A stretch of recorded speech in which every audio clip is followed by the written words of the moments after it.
My name is Clifford. I'm 32 years old, and I've built my career as a software engineer in Boston through hard work and determination, despite coming from a wealthy family. I've always believed that earning your own way makes success sweeter. That philosophy was put to the ultimate test when my teenage sister Amanda texted me, "Send me $3,000 for prom." My response? Earn it yourself. Little did I know those 3 words would trigger a family earthquake that would force me to choose between my principles and my place in the family. Before I tell you how this family drama unfolded, let me know where you're watching from, and hit that subscribe button if you've ever had to deal with entitled relatives. I grew up in Highland Park, an affluent suburb north of Chicago, in a 5-bedroom colonial with manicured lawns and a 3-car garage. My parents, Robert and Diana, built a successful chain of high-end furniture stores across the Midwest. Their business acumen was matched only by their spending habits. Luxury cars, designer clothes, and lavish vacations were the norm in our household.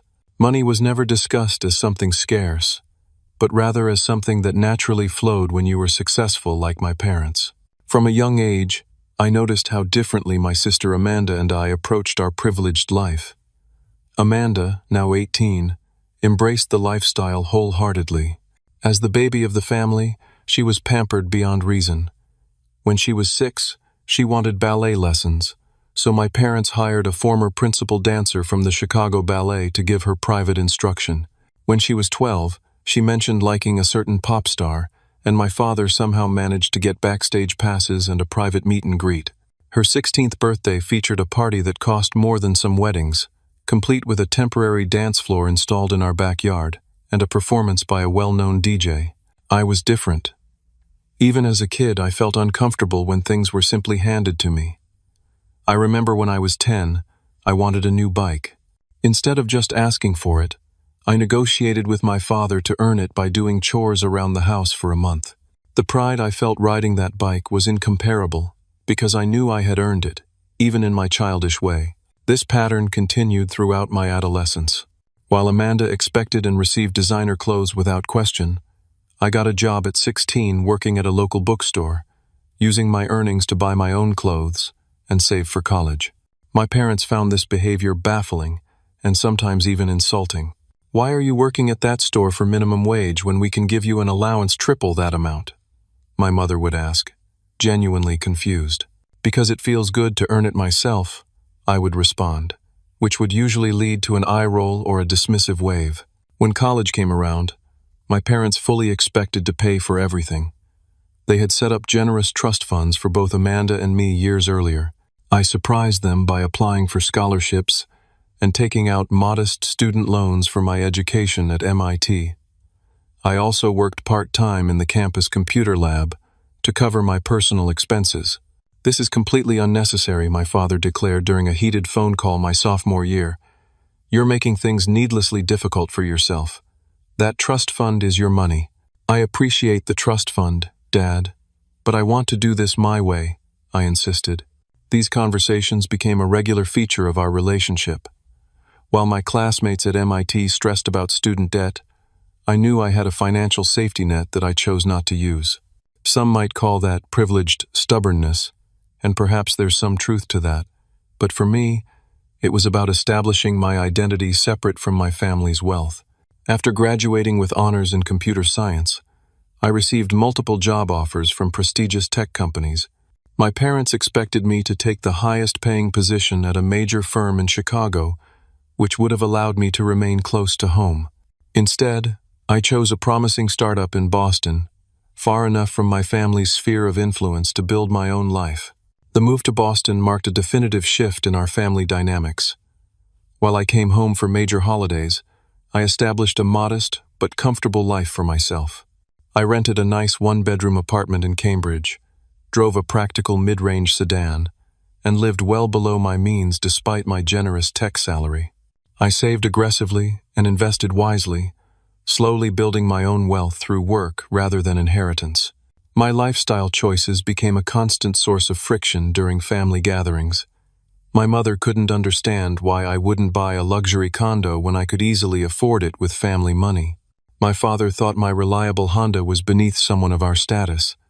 Amanda, observing all this, simply concluded I was weird and unnecessarily difficult. Our weekly family video calls increasingly turned into interventions about my financial independence phase, as they called it. They viewed my determination to make my own way as some sort of rebellion or psychological issue, rather than a legitimate life choice. "When are you going to grow out of this, Clifford?" my father asked, during one particularly tense call last Thanksgiving. "You're acting like we did something wrong by providing for you." "It's not about what you did wrong, Dad," I tried to explain.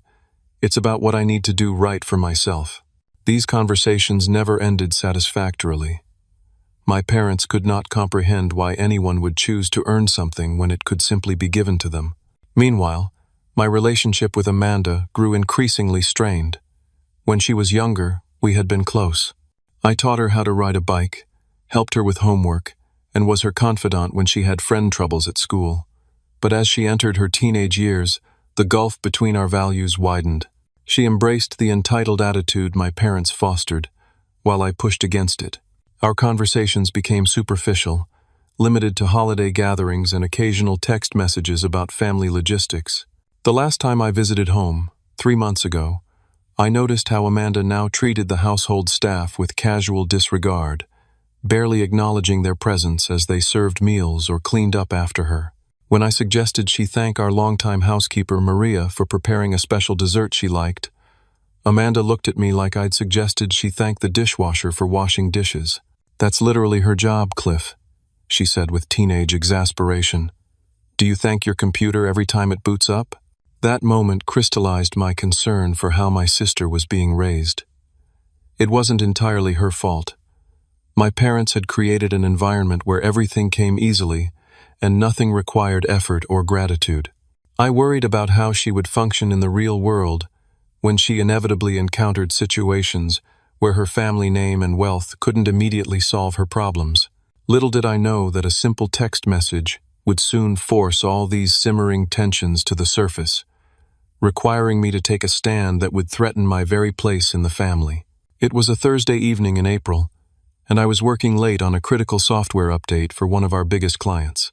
Spring in Boston had finally arrived, bringing with it the familiar energy of a city emerging from winter. My apartment windows were open for the first time in months, letting in a gentle breeze carrying the sounds of the city. My phone buzzed with a text message, briefly distracting me from the lines of code on my screen. I expected it to be from one of my colleagues also working late, or perhaps my friend James asking about our weekend hiking plans.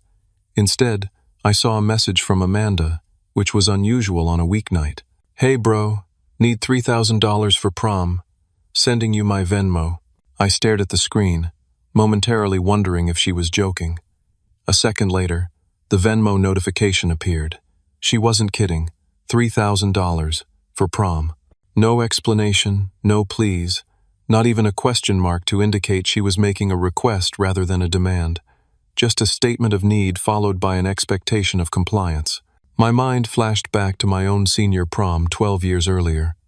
I had worked extra shifts at the bookstore to afford a simple tuxedo rental, corsage, and my share of a modest limo split with friends.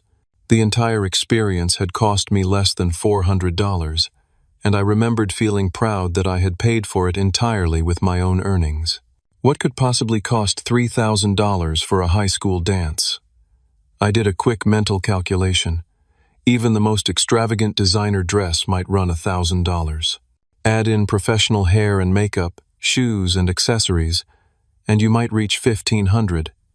Even with a private limousine and an expensive dinner, the total should fall well below $3,000. Something didn't add up. I took a deep breath and typed a measured response. "Amanda, that's a lot of money. What exactly is it for?" Her reply came almost instantly. "Dress is $1,200, shoes $400, hair and makeup $350, limo $500, dinner at Le Ciel $300, plus I need to rent jewelry and have some extra for after-party stuff." I read through her itemized list with growing disbelief. Le Ciel was one of Chicago's most expensive restaurants, the kind of place where business tycoons closed multi-million-dollar deals over $80 steaks. And after-party stuff was suspiciously vague. "Can't Mom and Dad help with this?" I asked. though I already knew the answer. They're already paying for half, she replied. I need to cover the rest. They said I should ask you since you have a real job now. That stung. My parents knew very well that I had worked hard for my financial independence. For them to suggest I should simply hand over thousands of dollars to my sister for a one-night high school event felt like a deliberate undermining of the values I had been trying to establish. Amanda, I typed carefully. When I was your age, I worked at the bookstore to pay for my own prom expenses. It made the night more meaningful knowing I had earned it. 3 dots appeared, disappeared, then appeared again before her response came through. Oh my God, Cliff. Nobody cares about your bootstrap story. This is different. It's senior prom, and everyone in my friend group is going all out. I felt my jaw tighten. This wasn't about the money itself. I could afford $3,000. It was about the principle, about the lessons being taught and learned. My sister was about to enter adulthood with no concept of financial responsibility or the relationship between effort and reward. What if I helped you find a part-time job? I suggested.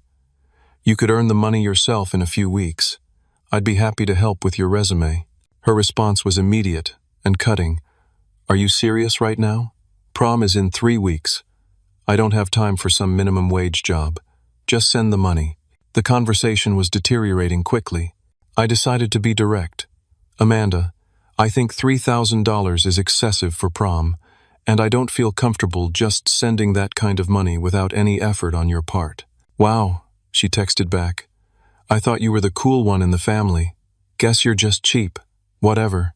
I sat back from my computer, the code on my screen now completely forgotten. This interaction encapsulated everything that concerned me about my sister's development.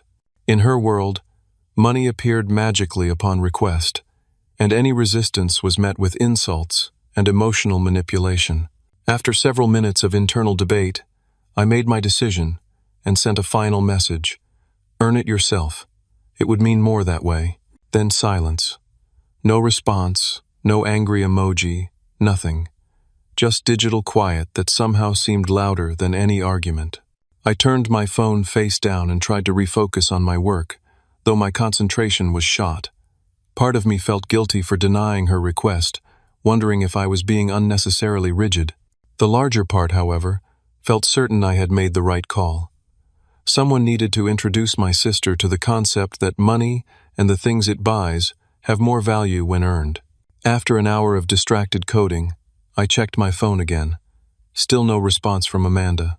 I assumed she had moved on to other potential sources of funds, perhaps friends or our extended family members, who might be more susceptible to her requests. I felt a brief wave of relief thinking the matter had been dropped, at least as far as I was concerned. Little did I know that my simple 3-word response, earn it yourself, had lit a fuse that was about to explode with family-wide repercussions. Approximately 30 minutes later, my phone rang. My mother's face appeared on the screen, and immediately my stomach tightened. Calls from my mother on weeknights were rare unless something was wrong. Given the timing, I had little doubt about the subject matter. Hello, Mom, I answered, keeping my tone neutral. Clifford, she began, her voice carrying that particular blend of disappointment and controlled anger I'd known since childhood. I cannot believe how cruelly you've treated your sister. I took a deep breath. I assume Amanda told you about her request for prom money? $3,000 is nothing to you, she continued as if I hadn't spoken.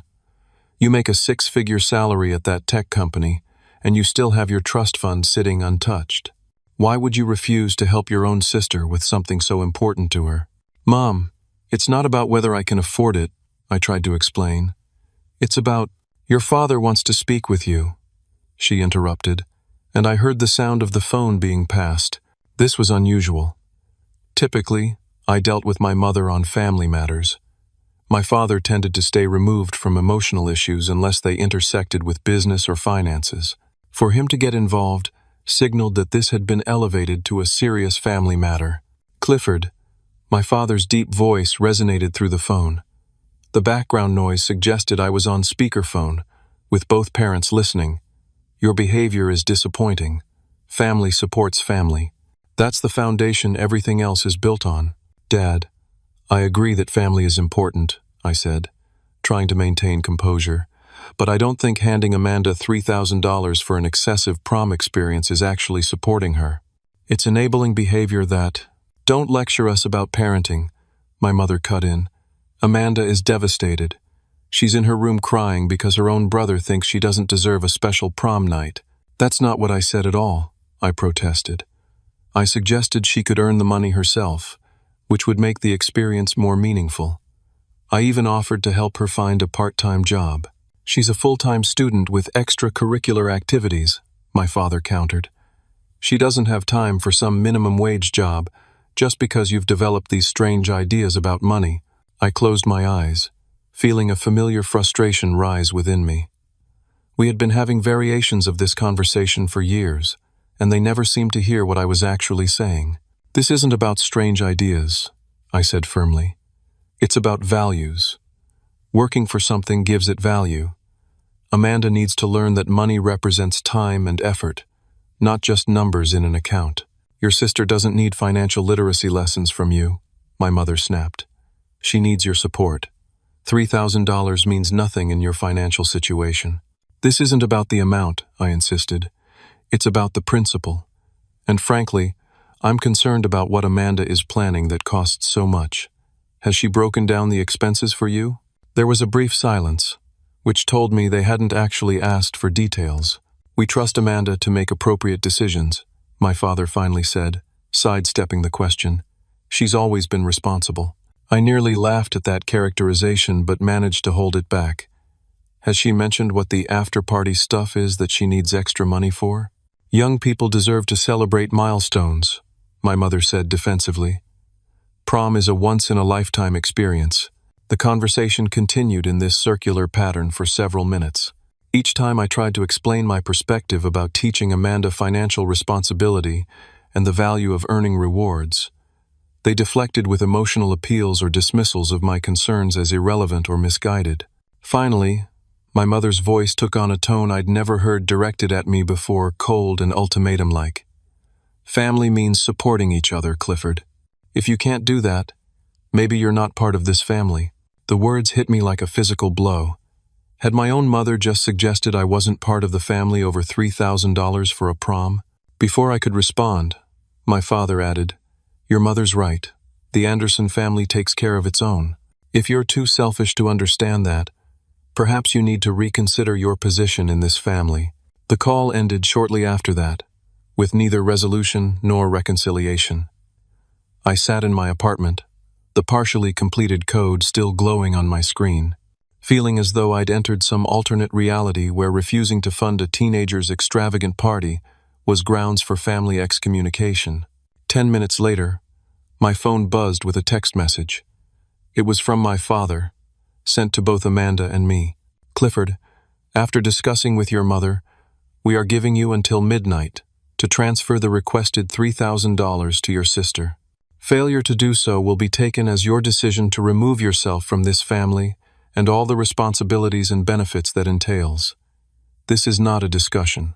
I stared at the message in disbelief. Was I being disowned over prom money? The threat was as absurd as it was painful. What did remove yourself from this family even mean in practical terms? Would they stop speaking to me? Remove me from the will? Cancel holiday invitations? More importantly, what would giving in to this demand teach Amanda?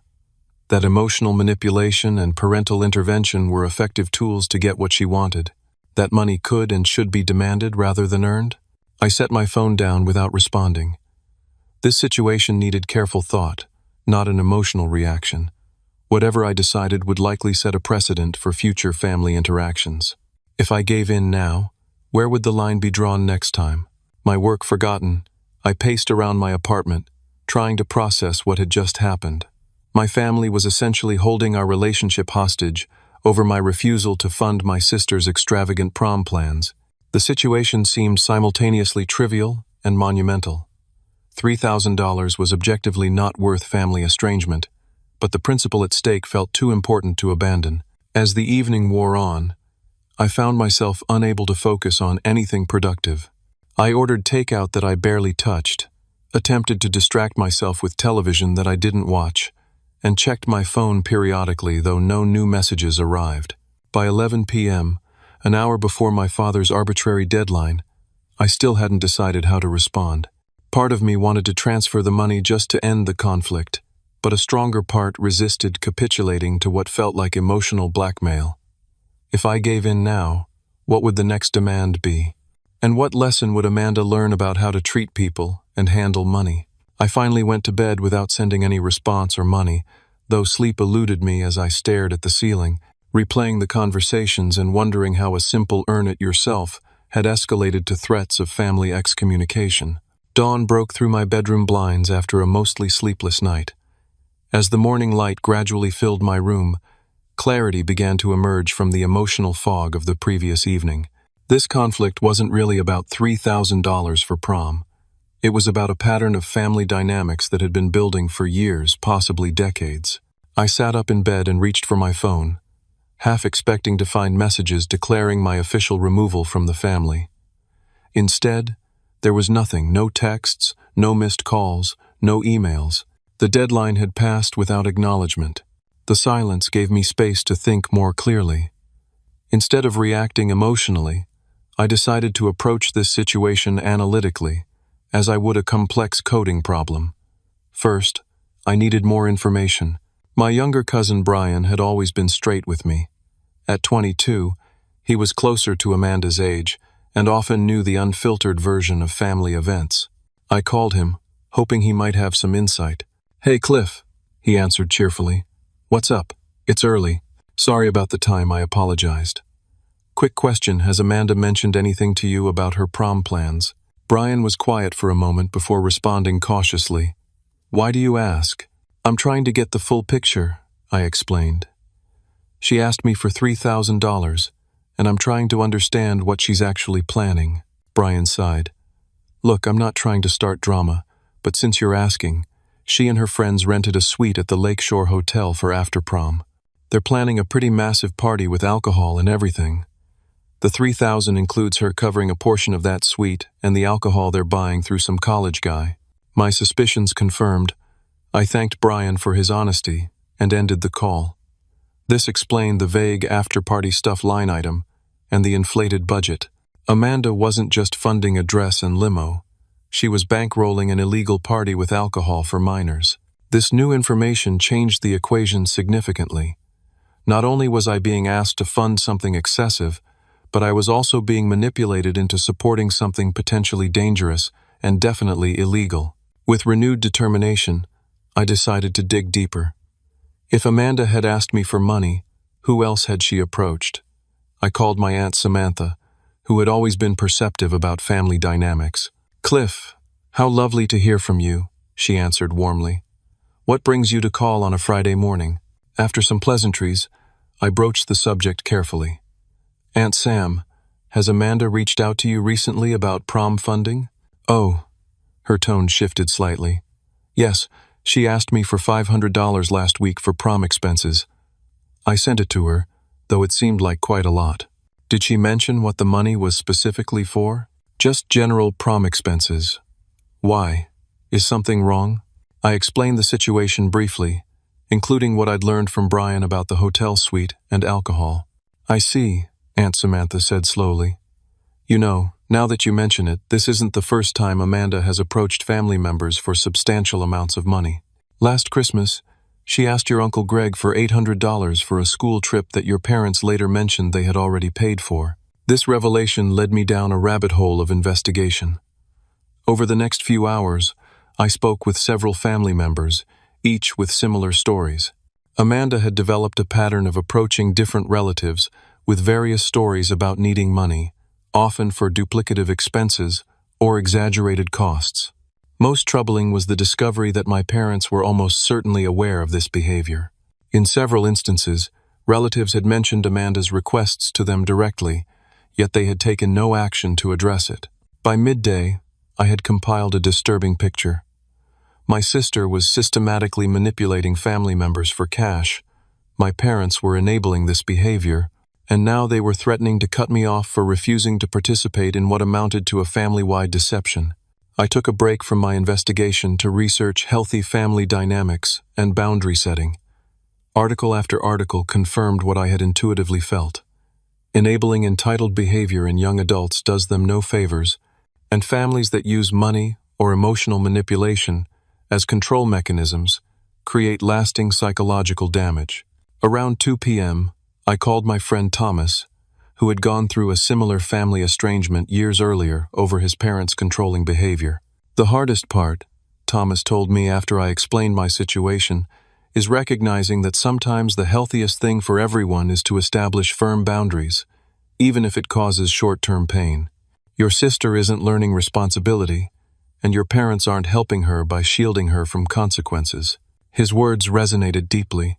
This wasn't just about standing my ground on principle.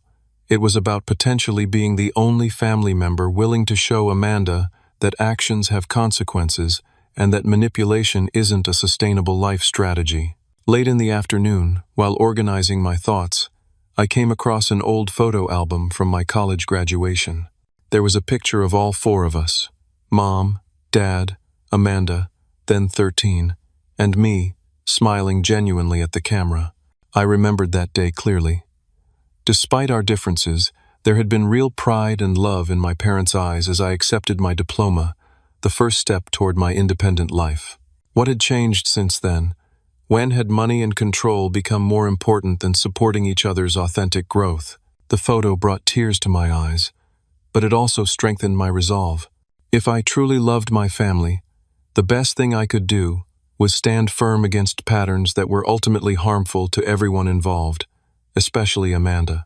By evening, my investigation complete and my conviction solid, I prepared to respond to my family's ultimatum. But first, I would try one more time to reach Amanda directly, hoping she might be receptive to a different perspective than the one our parents had been reinforcing. As evening approached, I crafted a careful text to Amanda. "I've thought about your request. Can we talk about it? Call me when you have a few minutes." I kept it open-ended, hoping to start a dialogue rather than continue the standoff. 20 minutes later, my phone rang. Amanda's name flashed on the screen. I took a deep breath and answered. "So, you decided to pay?" she asked immediately, skipping any greeting. "I wanted to talk about it first," I replied, keeping my tone neutral. $3,000 is a lot of money for prom. I heard you're planning an after-party at the Lakeshore Hotel." There was a pause. "Who told you that? That's not important. What is important is that you weren't honest about what the money was for." "It's none of your business what I do after prom," she said defensively. "Are you sending the money or not?" "Amanda," I said carefully, "I care about you. That's why I'm concerned about this plan. Alcohol at a hotel party with minors isn't just dangerous, it's illegal." "Oh my God," she groaned. "You sound like such an old person right now. Everyone does this for prom. It's normal. Just because others do it doesn't make it a good idea," I countered. "Besides, $3,000 is excessive regardless of what it's for. When I was your age—" "Here we go," she interrupted. "When you were my age, you walked uphill both ways in the snow, right? Times are different now, Cliff. Nobody cares about your ancient prom experience." I bit back my frustration. "Amanda, listen. I want you to have a great prom, but I believe you'd value it more if you earned at least part of the money yourself. What about a compromise? You earn half, and I'll match whatever you make." "I don't have time for that," she exclaimed. "Prom is 3 weeks away, and why should I have to work when Mom and Dad are willing to give me the money?" "Because learning to earn things for yourself is an important life skill," I explained. "Money represents time and effort. Understanding that relationship is valuable. Save the life lessons," she snapped. "If you don't send the money, Mom and Dad will just cut you off. Is that what you want? To not be part of the family anymore just because you're being stubborn about $3,000? Her threat revealed how she viewed the situation, as a simple transaction where family membership could be revoked over financial non-compliance. It was disturbing to hear my 18-year-old sister weaponize family relationships this way. "Amanda," I asked gently, "do you really think family should work that way? That people can be cut off if they don't pay what others demand?" "That's how it's always worked in our family," she replied matter-of-factly. "Dad does it at work all the time. If people don't do what he wants, he fires them. Family's the same way. Her candid response stunned me. This was the worldview she had developed under our parents' guidance relationships as transactional arrangements, where money and compliance determined value. That's not how healthy families work, I told her. Real family supports each other's growth, not just their wants. Whatever, she said dismissively. Are you sending the money or not? Because if you're not, I need to know so I can tell Mom and Dad.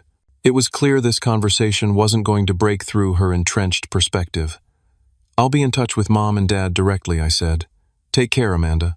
After hanging up, I composed a careful email to my parents with the subject line, regarding Amanda's prom expenses. In it, I detailed what I had learned about the hotel suite and alcohol plans, included screenshots of conversations with relatives confirming Amanda's pattern of financial manipulation, and expressed my concern about the values being instilled in her. I concluded, I cannot in good conscience fund activities that are potentially harmful, definitely illegal, and reinforce patterns of entitlement.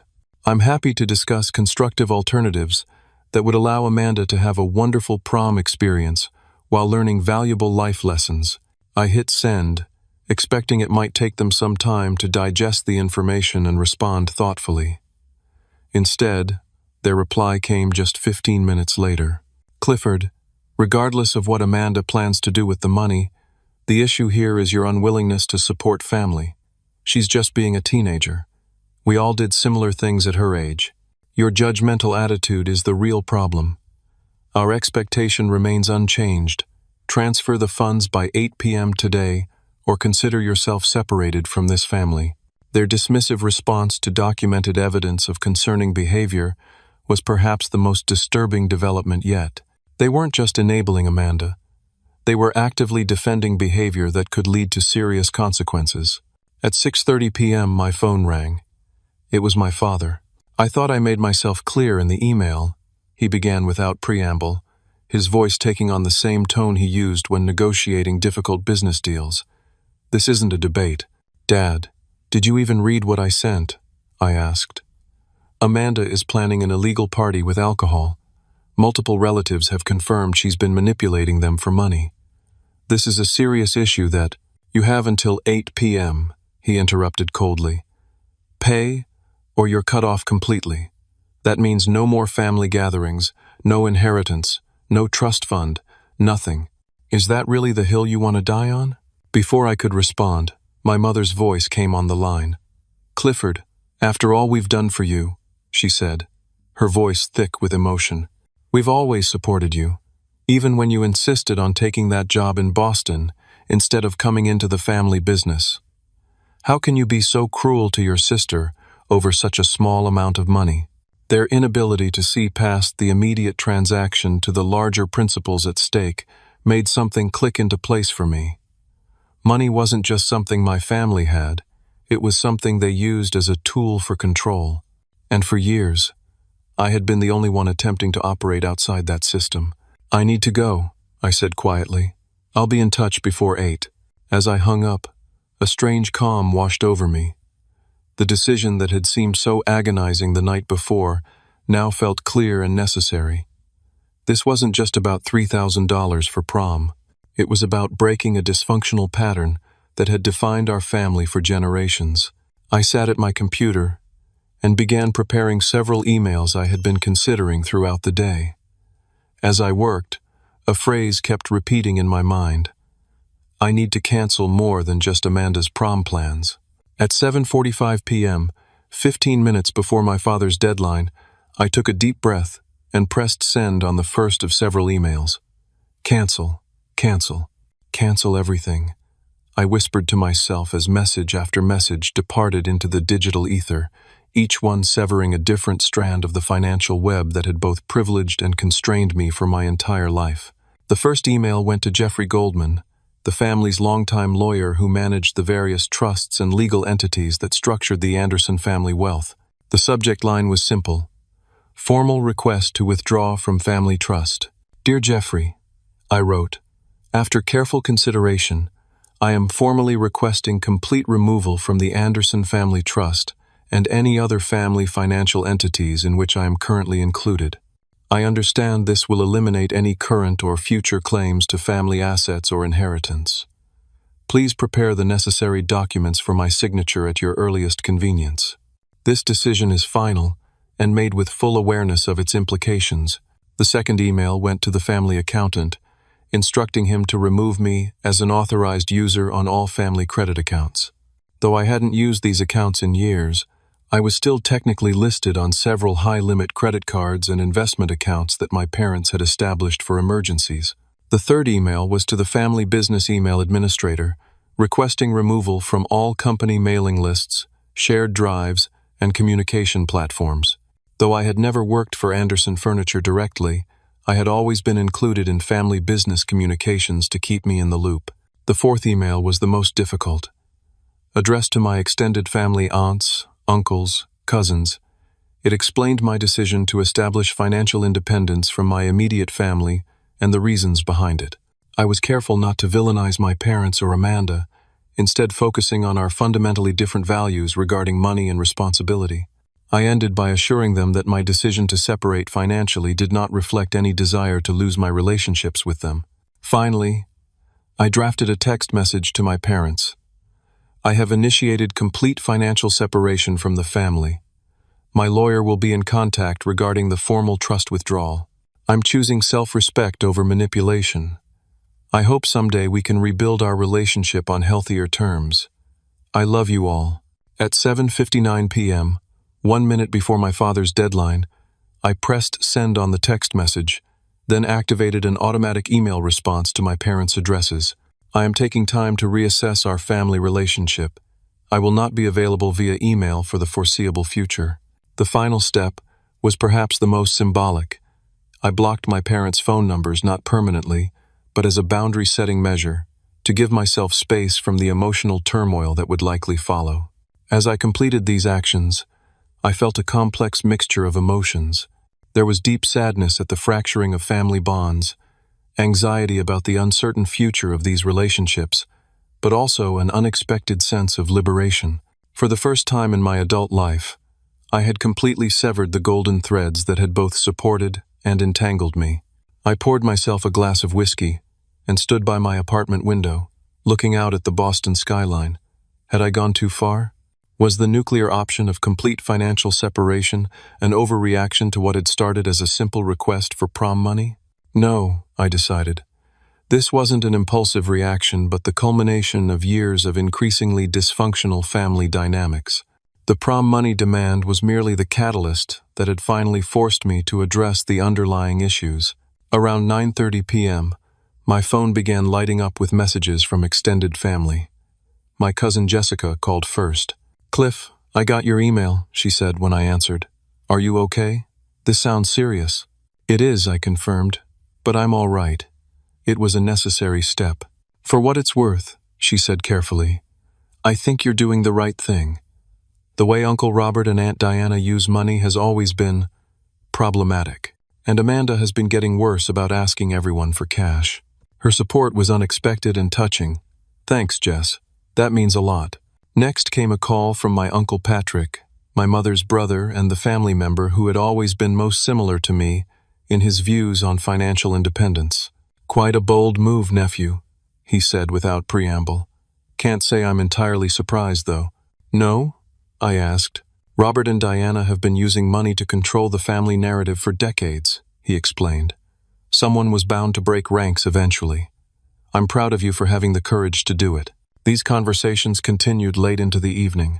While reactions were mixed, many family members expressed understanding and even respect for my decision, suggesting the dysfunctional patterns I'd identified were visible to others as well. By midnight, exhausted but resolute, I finally went to bed. I had no idea how my parents and sister had reacted to my decision, and for now, that uncertainty was preferable to another round of emotional manipulation. As I drifted off to sleep, I wondered what the morning would bring. Had I permanently damaged my family relationships, or created an opportunity for them to evolve into something healthier? Only time would tell. I woke at 7 the next morning, earlier than usual for a Saturday. The events of the previous day came rushing back immediately. I checked my phone with trepidation, half expecting an array of angry messages that had circumvented my blocks through other family members' phones or alternative email addresses. To my surprise, there was nothing from my immediate family. The silence was both a relief and strangely unsettling. After years of constant contact and the intense drama of the previous day, the quiet felt almost unnatural. I made coffee and tried to go about a normal Saturday morning routine, though my thoughts kept returning to my family. What were they doing? Were they angry, sad, or perhaps even relieved? Had they simply written me off as requested, or were they planning some new approach to regain control? By 8:30 a.m., I was restlessly pacing my apartment, simultaneously dreading and hoping for some kind of contact that would indicate where things stood. Then, at exactly 8:30, my phone buzzed with a text message. The text was from Amanda. Despite everything, seeing her name on my screen sent a wave of relief through me. Whatever happened with our parents, I didn't want to lose my relationship with my little sister entirely. Cliff, I messed up. Really bad. Can we talk? Her message was surprisingly humble, lacking the entitled tone that had characterized our recent interactions. I hesitated only briefly before responding, yes, of course. Within seconds, my phone rang. I answered to hear Amanda's voice, sounding smaller and more vulnerable than I'd heard in years. I'm so sorry, she began, her words slightly muffled as though she'd been crying. I lied about the hotel and everything. Dad found out when Mr. Peterson called him. Mr. Peterson? I asked, trying to place the name. Tyler Peterson's dad, she explained. Tyler's the one who was getting us the alcohol. His dad saw the Venmo transfers and texts on Tyler's phone and called Dad last night to warn him what we were planning. I sat down on my couch, processing this development. How did Dad react? He and Mom completely lost it, Amanda said, her voice cracking. They took my phone, my laptop, my car keys.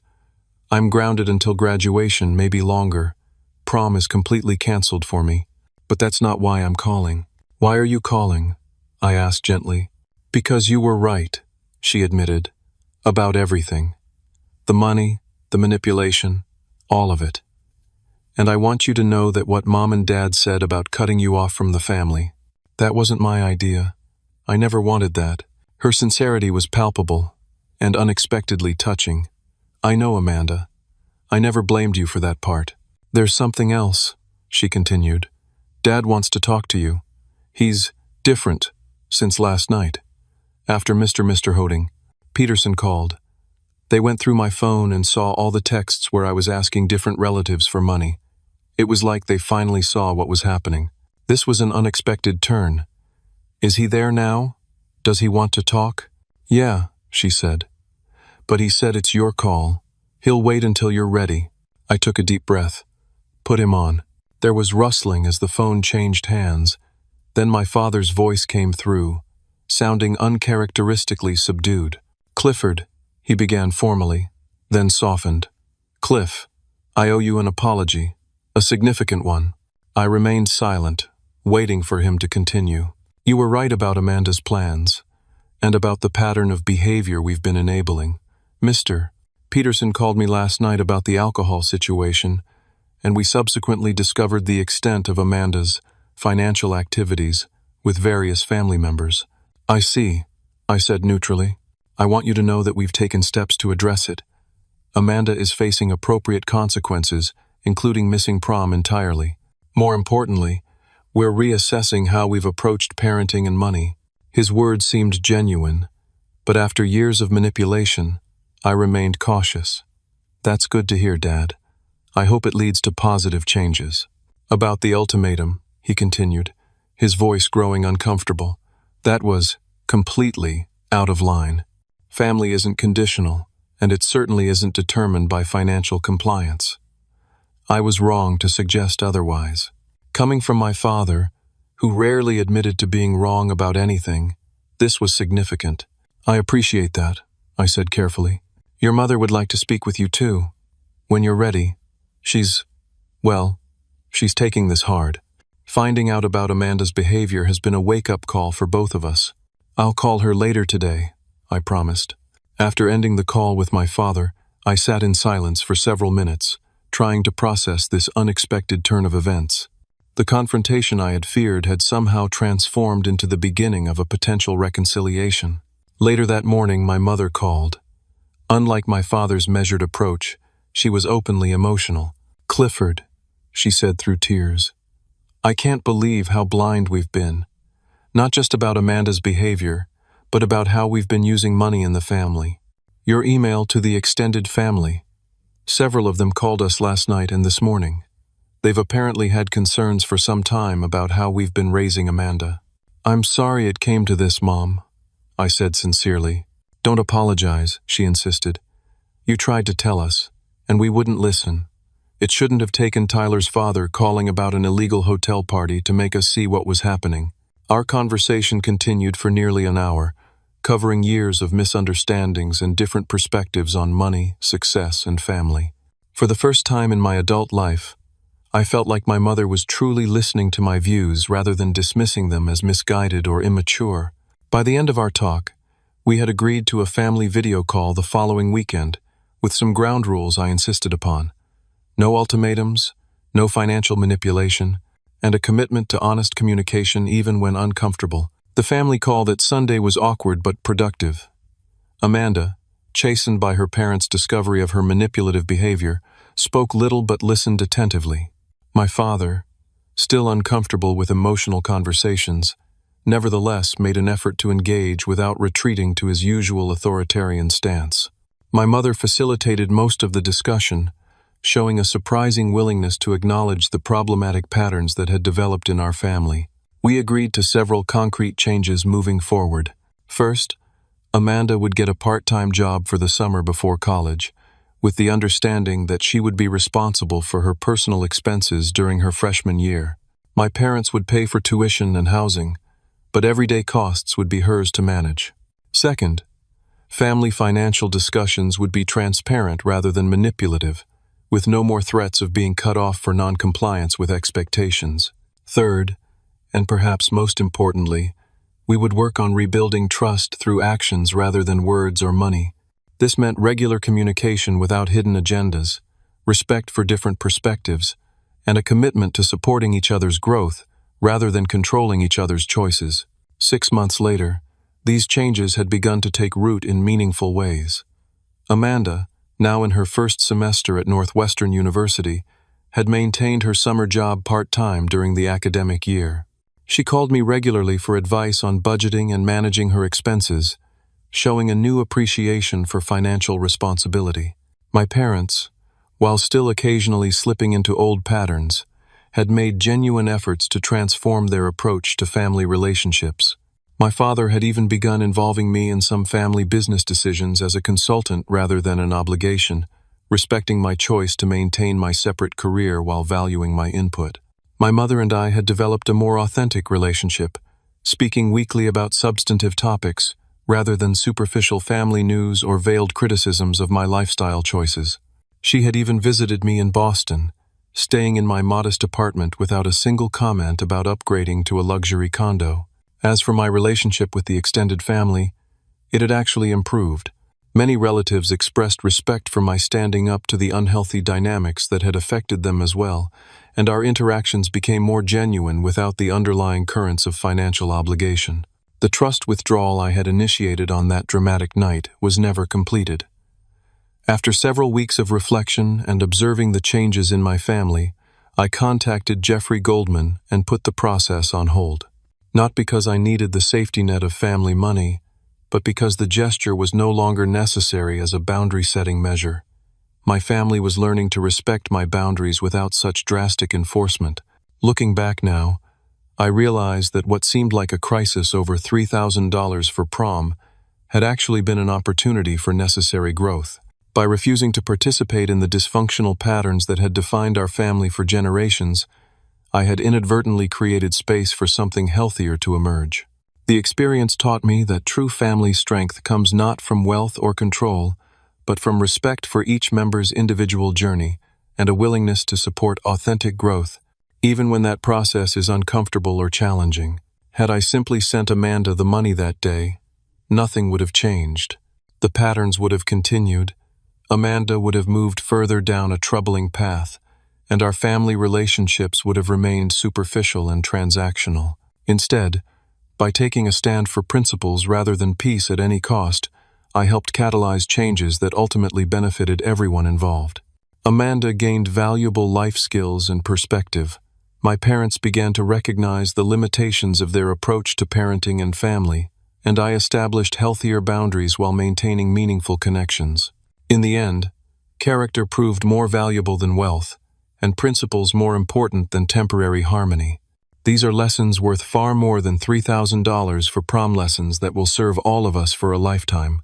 I hope this story might help some of you who are facing similar challenges with entitled family members or unhealthy dynamics. Have you ever had to take a stand against manipulative behavior from loved ones? How did you handle it? Let me know in the comments below, and if this story resonated with you, please hit that like button and subscribe to hear more stories about navigating complex family situations. Thank you for listening, and remember, sometimes the most loving thing you can do is stand firm when it matters most.